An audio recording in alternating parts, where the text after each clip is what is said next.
Thank you very much for coming today, Drew. Great pleasure to be here with you, David. Let me give you just a brief introduction for those who may not know Drew's background. She is the 28th president of Harvard University and the first female to be president of Harvard University in 378 years.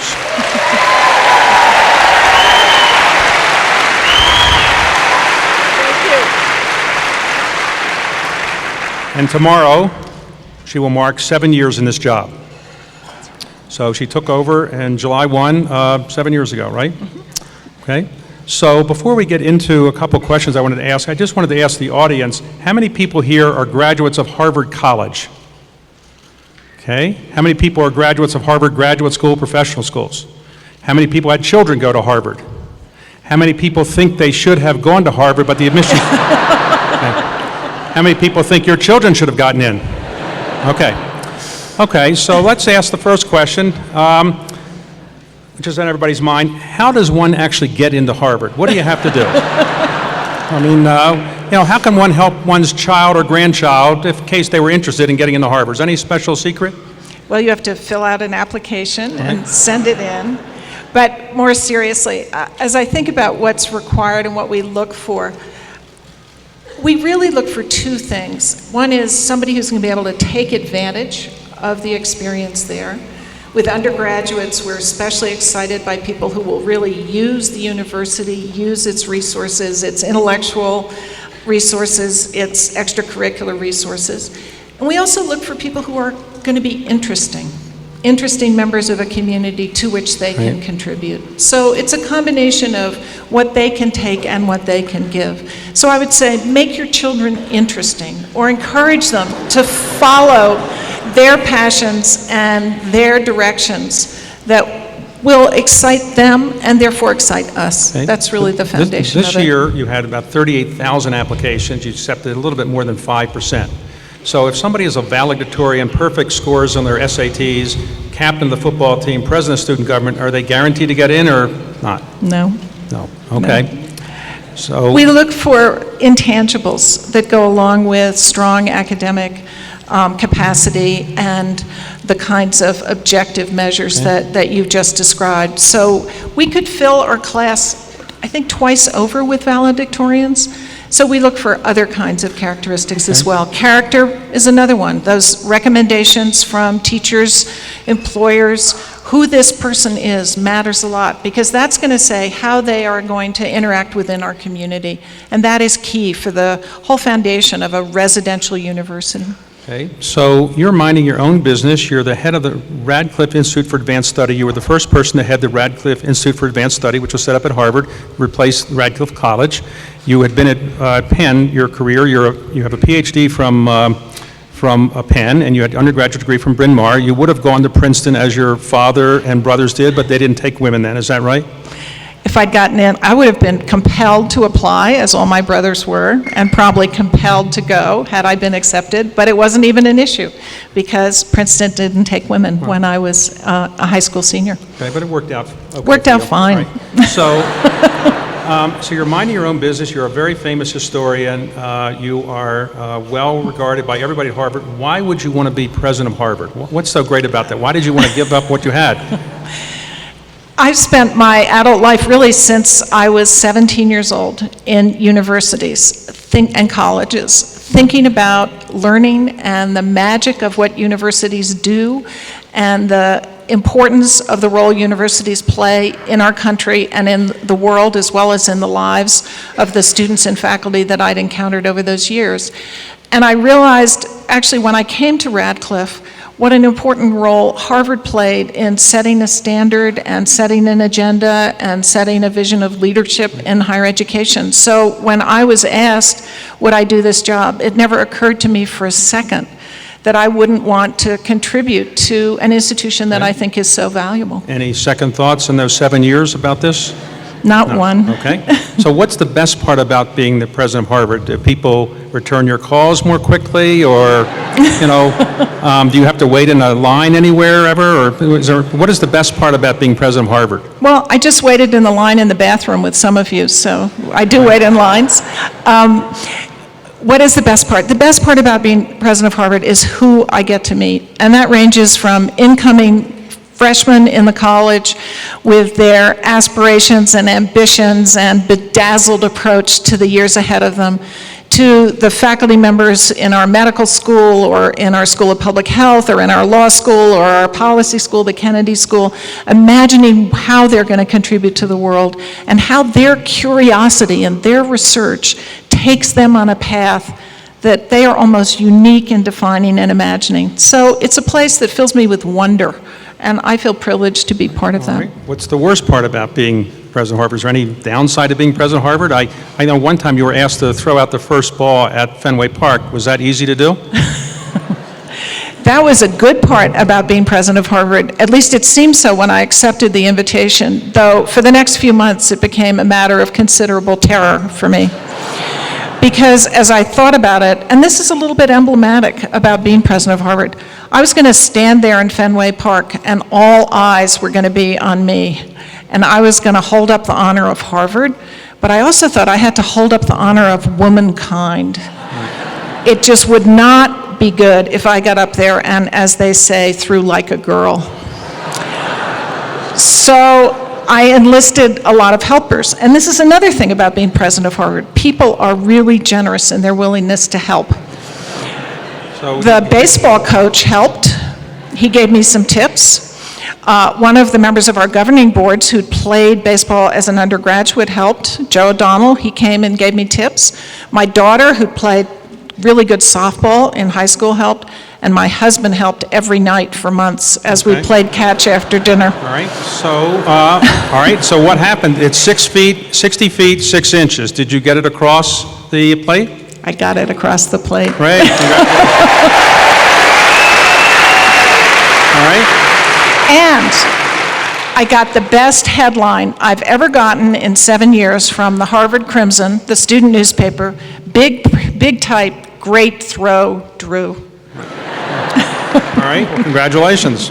So recently, last fall, Harvard announced it was having a capital campaign, which is a great American tradition of universities, capital campaigns. Anybody know what a capital campaign is? Harvard, which has a $32 billion more or less endowment, the largest in the United States of any college, went out to raise $6.5 billion. Why does Harvard need more money? You already have $32 billion. Why do you need $6.5 billion more? The endowment we have makes money every year, and some of that income goes to support 35% of our operating budget. So we are deeply dependent on the endowment as it currently exists, and it funds everything from undergraduate financial aid to museums, the Dumbarton Oaks, which some of you may know in Washington, Itati in Florence. Harvard does such a wide range of things, and that is what the current endowment supports.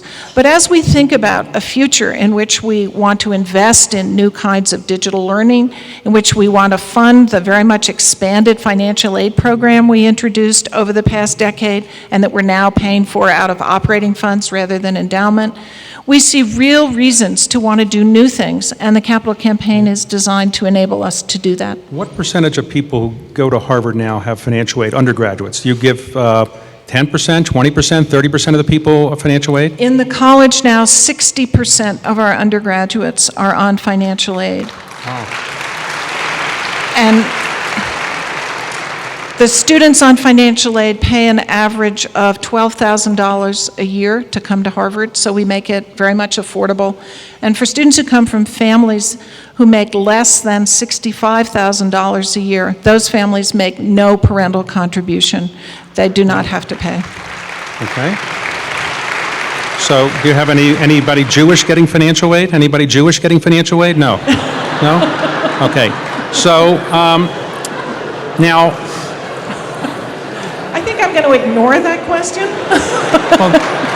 so you have a large piece of land that Harvard owns called Austin. And it's a lot of land. It's actually more land than the rest of Harvard, I guess. Is that right? But it doesn't have a lot of Harvard facilities on it yet. And part of the campaign is designed to build new facilities there. Part of it is going to be in the science area. But you have MIT right down the street. Why does Harvard need to be even bigger in science than it already is? Isn't MIT enough to have in the Cambridge area? One of the ways we are expanding, and this I think is relevant to your question, is doing much more in engineering, and that is the key one of the key buildings that we want to erect on the Alston side of the river. But your question is a fundamental one. How can universities better take advantage of collaborations in a time when we're all having to make choices? And over the past number of years, we have become much more closely aligned with MIT and the kinds of programs we share. We, for example, share a research institute in genomics called the Broad Institute that was founded about a decade ago. We have an institute called the Raygon Institute that is devoted to trying to find a vaccine for AIDS and to do other kinds of immunology research. We share our ROTC programs. We do a lot of sharing of library resources. And just about 2 years ago, we founded a common platform for digital education, edX, which is a platform through which we're sharing content of Harvard and MIT courses with millions of people all around the world. MIT and Harvard make great partners because there's a lot of complementarity in the kinds of emphases they have in this enormous engineering presence. We have an important engineering presence, but a smaller one, and one that we sometimes like to think of as Renaissance engineering, because one of the most important aspects of it is how it relates to our policy school, the Kennedy School, to the law school, to the other kinds of schools that Harvard has that MIT doesn't have. So it's engineering embedded in a kind of liberal arts environment. So we can complement one another in those ways. How is edX doing? Is that the future of education where you don't have to actually show up physically, and is it working out, or how is it going? Well, we decided that we wanted to get into the middle of this, not knowing quite where it was going, because we thought there were very important principles about education that we wanted to sustain, and we wanted to try to have a leadership role in making sure that what mattered to us was going to play out in the educational sphere. Our venture is a not-for-profit. It is mission-based, and it has really three purposes. One, to share knowledge widely throughout the world with these millions of people who are taking the courses. The second was to learn more about how we might bring digital realities to our own campuses and use them to enhance learning and teaching at MIT and at Harvard. And then the third purpose was to accumulate the kind of data that this massive educational form yields about how people learn. You have millions of subjects there who are either doing well in a course or not doing well in a course. What works, what doesn't? And so we have this enormous database for research that we want to share with any qualified researcher who would like access to it. So on those 3 points, I think we're doing very well, but it's all experimental, and we change directions. We try things, see what works, then try something else if it doesn't work. Increasingly, these courses are interactive. It's not just a filming, and not at all the way you might think of some of the ancient renditions of learning on TV from years ago, where you just look at a professor and have to sit and listen to it. These are much more interactive. They're much more varied in the kinds of materials. They also, many of them, have embedded within them something that we've learned from advances in neuroscience, which is people retain knowledge best if you chunk and test. So there'll be maybe 20 minutes of material, then a short quiz to see, do you have it? If you don't have it, then you might go back and do that little chunk again. So it can be self-paced to a certain degree, but it also constantly reinforces through asking for active feedback from the student the basic principles of what's being taught. By the way, of the $6.5 billion you're trying to raise for the capital campaign, how are you doing? We're doing really well. Okay, all right. Talk about humanities for a moment. We've talked a little about science and the importance of it and what you're doing there, but you have been a national leader in promoting the idea of humanities. Why are humanities majors going down? In other words, people at Harvard who are majoring in humanities are going down. Do you think it's a concern for the country, and what are you doing about it at Harvard? We see at Harvard a trend that is much broader than Harvard. It is a nationwide trend, and it's one that worries me a great deal. This is a decline in student engagement with the humanities, particularly in choosing humanities fields for majors. It reflects, I believe, fundamentally the pressure that students are feeling and being subjected to about finding jobs and making sure that their financial investment in their education is going to pay off. I see a lot of students who worry about what they will do with a humanities degree. And so I think that is affecting the way in which they are selecting the kinds of studies that they're undertaking. I worry about this for many reasons, but one of them is that the humanities are such an important contributor to what we're going to do with all this scientific knowledge, what we're going to do as a civilization as we come to understand through the humanities, what does it mean to be human? What is science for? What is technology for? What kind of world do we want to have? I know the theme here this week is, what's the world going to look like in 2024? So many of those questions have to be answered by asking ourselves, what do we value? What matters to us? What do we owe to one another? And how do we understand that if we can't transcend our own moment through history, our own geography, through studies of other cultures and languages? We so distort our capacities if we don't embrace that broad view of what we must be. Now, people who graduate from Harvard College, what percentage of them do you think are going into financial services or making money now? They're worried about making money, or what percentage are going into public service and doing things that are going to make the world better? Well, it's a bit hard to tell because students' first choice first job is not necessarily where they remain their entire career. But not this June. I haven't heard this June's statistics finalized, but a year ago, about 20% of the senior class went into consulting and financial services. This is something that has been very much on my mind since that day 7 years ago when I became president. And students started saying to me, why are we all going to Wall Street?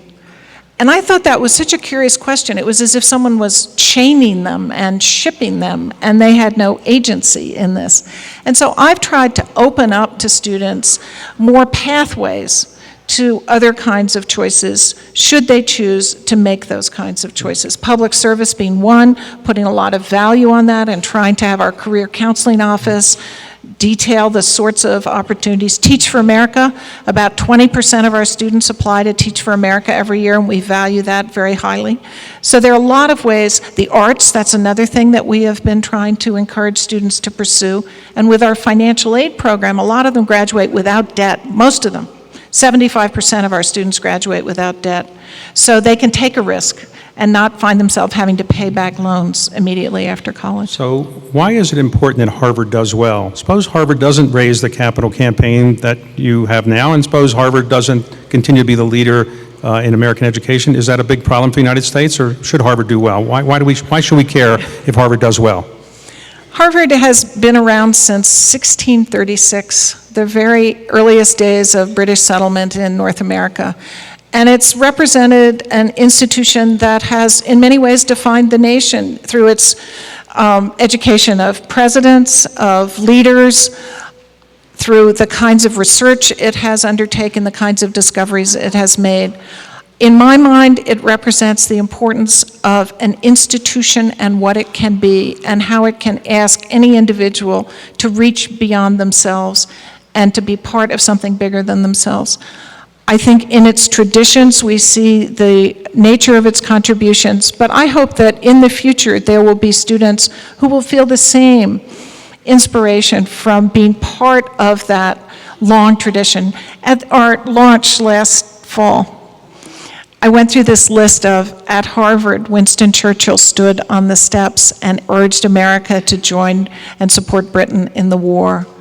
At Harvard, Emerson delivered his address about the arts in a new nation. At Harvard. So many things have happened there, and can we make sure we build on that tradition, and on the tradition also of ever-broadening reach to women, to minorities, to groups that were initially excluded, to more varied people of economic backgrounds. We have to continue that access extension and to make sure that everybody can have a fair shot at being part of this tradition. Now, you were trained as a historian. So normally people who are historians like to write books about history, and you wrote a number of them, very well-received books. What does being a historian help you? How does being a historian help you be president of Harvard? Did it give you any special insights or not? I felt from the very beginning that of my presidency that history, I'm a historian of the Civil War. So thinking about conflict, thinking about rapid change in a short period of time, understanding how people respond to change, resist change, embrace change, how you mobilize people to bring them through change, that's always been part of my research and my professional historical life. And yet, I think it's very applicable to the rapidity of change that is being faced by higher education in the United States today. The questions of how do we adapt, how do we bring people along to make them understand what the future is going to be like. And I'd make another element of this as part of what has mattered to me as well, which is I was interested in studying the American South and the Civil War because it was a moment of tremendous self-identification for the United States with principles of equality and justice. And it seems to me that education is fundamentally about equality and justice. And so I see a concern with that history and a concern with education in the present as being very similar. Now, Harvard is based in Cambridge and grants no degrees outside of Cambridge, Massachusetts. But you do increasingly do things outside the United States. What are you trying to do to internationalize Harvard, and why are you trying to do that? One of the major changes in American higher education right now and over the past decade or so and into the foreseeable future is that it is operating in an increasingly global context. Our students will live their lives in a global world. Whatever their field is going to be, they are going to have to think about that field globally. That means we need to educate them for that. And we also need to attract talent from all around the world to be part of what we do and what we support. So we are increasingly in the world in a variety of ways. We are not going to have campuses and give degrees elsewhere. We think that to choose one part of the world to do that in, or even two, would be to focus too much attention on one location rather than on the traditional engagement that Harvard has had in so many different parts of the world. So we have offices in 17 locations. These offices help faculty do research, often have seminars or conferences, enable students to identify internships or to take part in educational opportunities in those countries outside the United States. And that seems a good way to enhance our outreach. Now, you have to deal with faculty, you have to deal with the deans, you have to deal with students, you have to deal with alumni, you have to deal with donors. Who's the hardest to deal with? So, deal with is an interesting word. Okay. There's a certain negative connotation about Who gives you the greatest pleasure when you interact with them? What you're describing is actually one of the joys of being a university president, but also one of the complexities, which is universities have so many constituencies. And often those constituencies will have positions diametrically opposed to one another on issues that are of great importance to the university. And that's a great lesson for a leader, because it means you've got to figure out what you think the right thing to do is. And then you have to persuade people why that's the right thing and bring them along. So all of those constituencies are wonderful in their particular and various ways, and some of them even turn into one another. Students turn into alumni, sometimes students turn into faculty, so you can never tell where you're going to find one of those people on a week or two later. But the key thing, I think, is to try to learn from them and listen to them, and then try to lead them to the place that you think is best for the whole. Okay. So sometimes when you have donors, they like to have people remember them, and so they say, I'll give you money, and maybe you can name something after me. John Harvard gave about 600 books, I guess it was, worth less than £1,000, and you named the entire university after him. Do you have any more deals as good as that one for anybody? No? Make me an offer, David. Okay. Okay. All right. Well, that was a pretty good deal. So, in the athletic area, by the way, you minimized your athletic skills, but actually you have done a terrific job with the Harvard athletic program, and you recruited a former basketball player from Duke who has done a spectacular job for you in basketball, and you've won 2 NCAA tournament games, which had never been done in the history of Harvard before. Are you involved in coaching the basketball team anyway, or do you help them? Do you give them any tips, or do you go to the games? It's all me, actually, behind the lines, yeah. We are very lucky to have Tommy Amaker as our coach. He has been wonderful in building a program that was not competitive in the Ivy League and now has won Ivy League championships and, as you say, gone on to the NCAA. And what is wonderful about Tommy is he sees himself fundamentally as an educator. He thinks of himself as a teacher and sees his role in athletics as a part of the whole experience of the undergraduate student. And one of the things that is on his mind in the years to come is to be involved more fully in other parts of the undergraduate experience, which we welcome. I love watching the basketball team. I go to a lot of their games. They're great kids. And when they were in the NCAA, the first game they played was against Cincinnati, and the president of the University of Cincinnati called me up and said he wanted to do a bet. He wanted me to bet clam chowder, and he would bet ice cream. And I was told by everyone, no bets. This is my staff, no bets, but we'll just have an exchange.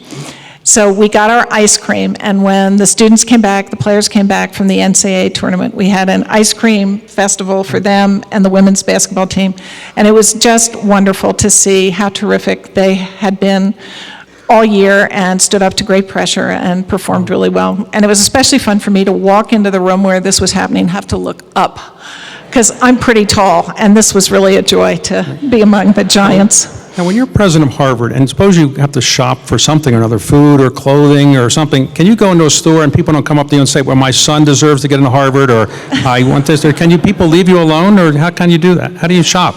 Shopping tips from the president of Harvard.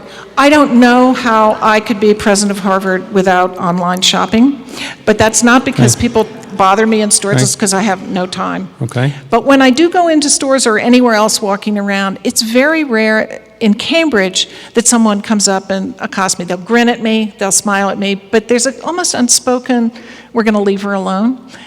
But I often find, for example, walking down, I wonder what street was I on, Fifth Avenue about a month ago in New York, this guy just said, hey, President Faust, I loved Harvard.